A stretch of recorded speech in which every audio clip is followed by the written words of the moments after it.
only as good as your last loss. That's really true. People remember your losses more than your victories. Unfortunate, especially in this industry.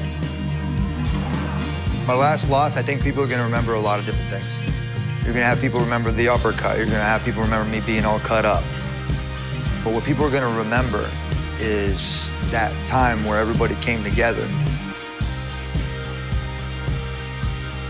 Selamat datang kembali di channel Radio Tempur.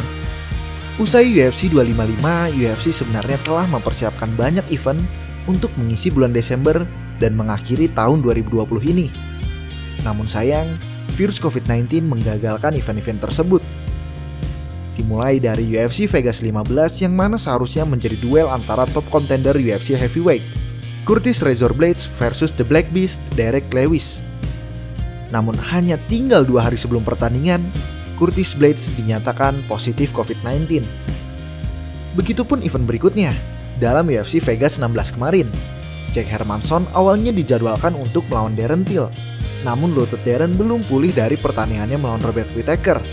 Akhirnya, Kevin Holland yang berada dalam kemenangan berturut-turut inilah yang diisi menggantikan posisi Darren. Namun 1 minggu sebelum pertandingan, Kevin dinyatakan positif COVID-19. Marvin Vettori yang berada di ranking 14 UFC middleweight pun masuk dan menggunakan kesempatan emas ini untuk mendongkrak namanya, di mana kemarin ia berhasil mengalahkan Jack Hermansson yang berada di ranking 4 UFC middleweight, menjadikan Marvin Vettori menyalip 10 pesaingnya dan sekarang menduduki posisi top 5 UFC middleweight. Dan tentu saja pertandingan yang paling ditunggu-tunggu di akhir tahun, Khamzat Chimaev yang berada di ranking 15 welterweight melawan ranking 3 welterweight, Leon Edwards. Pertandingan mereka ditargetkan untuk digelar di tanggal 19 Desember 2020. Namun sayang, Leon Edwards dinyatakan positif COVID-19. Banyak yang berpendapat Leon menggunakan alasan COVID ini untuk lari dari Khamzat. Tapi mencibir orang yang sedang jatuh bukanlah hal yang baik. Apalagi nampaknya kondisi Leon cukup parah, di mana ia turun berat badan 12 pounds dalam 4 hari. Khamzat pun turut menyampaikan doa dan support melalui Twitternya. Katanya, "Cepat sembuh dan aku harap kita bisa segera bertemu."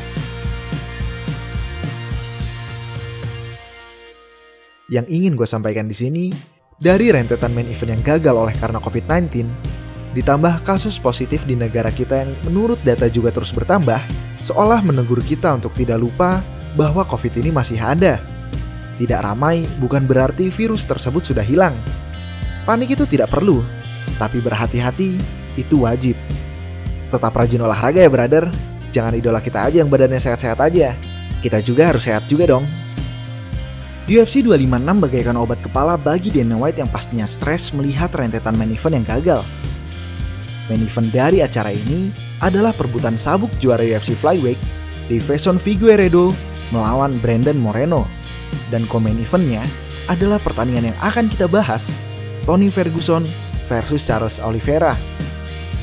Kalimat yang diucapkan Tony di awal video ini, yang mana dibahas juga dalam video fight recap Brian Ortega kemarin, memang benar. Kemampuan seorang fighter hanya diukur dari pertandingan terakhir mereka. Kekalahan yang diderita Tony membuat fans MMA lupa bahwa Tony tidak terkalahkan selama 5 tahun, dengan jumlah 12 kemenangan berturut-turut. Ditambah lagi, ia menduduki posisi 3 besar UFC lightweight selama hampir 1 dekade. Namun takdir seolah menghalangi langkahnya untuk meraih gelar juara murni UFC lightweight. Mulai dari politik UFC ketika Conor memutuskan untuk naik ke kelas lightweight, hingga partai terkutuknya melawan Khabib Nurmagomedov. Saat Conor masih merajai kelas ini, Tony dan Khabib berada di posisi yang sangat tidak menguntungkan. Mereka berdua sama-sama telah menyapu bersih divisi lightweight. Namun kesempatan memperebutkan sabuk juara tidak juga mereka dapatkan. Semua itu karena Conor sibuk pergi meninggalkan UFC dan fokus dengan kampanye tinjunya melawan Floyd Mayweather. Conor yang saat itu masih menjadi anak emas UFC membuat sabuk juara UFC lightweight tidak dicabut darinya, meskipun tidak aktif selama hampir 2 tahun. Untuk meredakan iklim divisi ini yang tidak jelas arahnya kemana, UFC menjadikan pertandingan Tony Ferguson versus Kevin Lee dalam UFC 216 menjadi perebutan sabuk juara interim lightweight. Dan Tony berhasil meraihnya. Namun sabuk tersebut harus dirampas secara tidak masuk akal oleh UFC ketika UFC mencoba pertandingan terkutuk Tony versus Khabib digelar untuk keempat kalinya. Saat itu, tidak ada tanda-tanda cedera di antara mereka berdua. Khabib sehat, Tony pun sehat. Namun siapa sangka, Tony jatuh tersandung kabel hingga merobek otot lututnya. Khabib dan Tony memang seolah ditakdirkan untuk tidak pernah bertanding. Namun yang tidak banyak orang sadari adalah mereka pernah bertanding di malam yang sama dengan kondisi yang sama-sama sehat walafiat. Dan malam tersebut adalah UFC 229. Namun sayangnya, mereka tidak bertanding satu sama lain di sini. Khabib bertanding melawan Conor dan Tony bertanding melawan Anthony Pettis. Dan mereka berdua sama-sama memenangkan pertandingan secara brutal. Nostalgia singkat ini sengaja gue ceritakan untuk mengingatkan kita mengenai betapa mengerikannya sang El Cucuy. Namun yang dihadapinya di akhir pekan ini bukanlah lawan yang sembarangan. Perkenalkan Charles Oliveira, fighter asal Brazil dengan rekor bertanding 29 kali menang dan 8 kali kalah. Oliveira adalah seorang sabuk hitam dan 3 Brazilian Jiu-Jitsu. Alasan kenapa gue menekankan tingkatan sabuknya dalam Brazilian Jiu-Jitsu adalah karena di antara fighter lain di kelas UFC Lightweight, mungkin Oliveira adalah fighter dengan skill submisi paling mengerikan setelah Khabib Nurmagomedov. Oliveira bagaikan seniman dalam hal submisi. Dalam 19 kemenangan submisinya tersebut, ia menampilkan teknik-teknik kuncian yang tidak biasa. Ia pun menjadi fighter pertama dalam oktagon yang menampilkan kuncian calf slicer pada dunia. Oliveira pun menyandang segudang rekor dalam UFC. Mulai dari kemenangan submisi terbanyak sepanjang sejarah UFC, performance of the night terbanyak sepanjang sejarah UFC, dan persentase kemenangan melalui finish tertinggi sepanjang sejarah UFC. Usai kekalahannya atas Paul Felder, kini Oliveira menjadi fighter yang sangat aktif dan sedang berada dalam 7 kemenangan berturut-turut. Di mana ke-7 kemenangan tersebut, ia selesaikan tanpa campur tangan penilaian juri. 5 dengan submisi dan 2 dengan TKO. Di tahun 2018, Oliveira bertanding 3 kali. Dalam UFC 225, UFC Fight Night 137, dan UFC on Fox 31. Diawali pada UFC 225, 9 Juni 2018, Oliveira menghabisi Clay Guida dengan guillotine choke di menit kedua ronde pertama. Kemudian dilanjutkan dalam UFC Fight Night 137, 22 September 2018, di mana Oliveira menghabisi Christos Giagos dengan rear naked choke di ronde kedua, menit ketiga. Kemudian UFC on Fox 31, 15 Desember 2018, Oliveira menghabisi Jim Miller lagi-lagi dengan rear naked choke di ronde pertama, menit pertama. Masuk di tahun 2019 pun, Oliveira bertanding sebanyak 3 kali, mulai dari UFC Fight Night 144, UFC Fight Night 152, dan UFC Fight Night 164. Dalam UFC Fight Night 144, Oliveira mengalahkan David Teymur dengan Anaconda Choke di ronde kedua, menit pertama. Dalam UFC Fight Night 152, Oliveira mengalahkan Nick Lentz dengan TKO melalui tinjunya di ronde kedua. Dan terakhir, dalam UFC Fight Night 164, Oliveira menghabisi Jared Gordon dengan TKO yang juga melalui tinjunya di ronde pertama.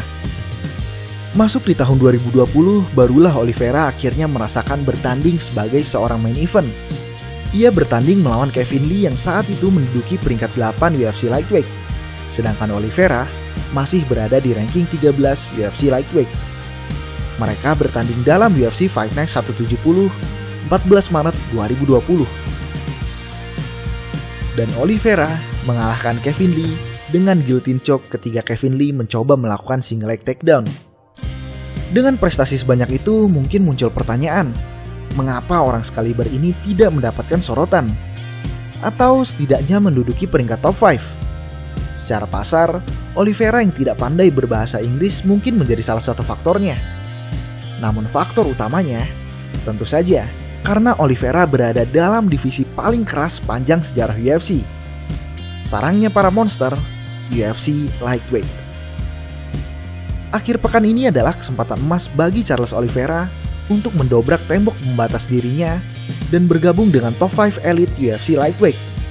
Dengan alasan yang sama juga, pertandingan ini bisa menjadi akhir bagi sang El Cucuy. Secara fisik, Tony Ferguson dan Charles Oliveira bisa dibilang mirip. Banyak yang berpendapat, akhir pekan ini adalah pertandingan Tony melawan dirinya 5 tahun yang lalu. Sebagai fans setianya, gue tentu menjagokan Tony dalam pertandingan di akhir pekan nanti. Tapi komentar Khabib mengenai Tony membuat gue ragu dengan pilihan gue sendiri. Nobody can be same long time. Nobody. No Tony Ferguson, no Khabib, nobody. And one day, someone gonna beat you or something gonna happen. You know, God don't give to nobody. It's like feel power, like reaction, mental, everything in one level always. One day it's gonna be go down, you know. And his day come. Tony Ferguson's time is finished. You know.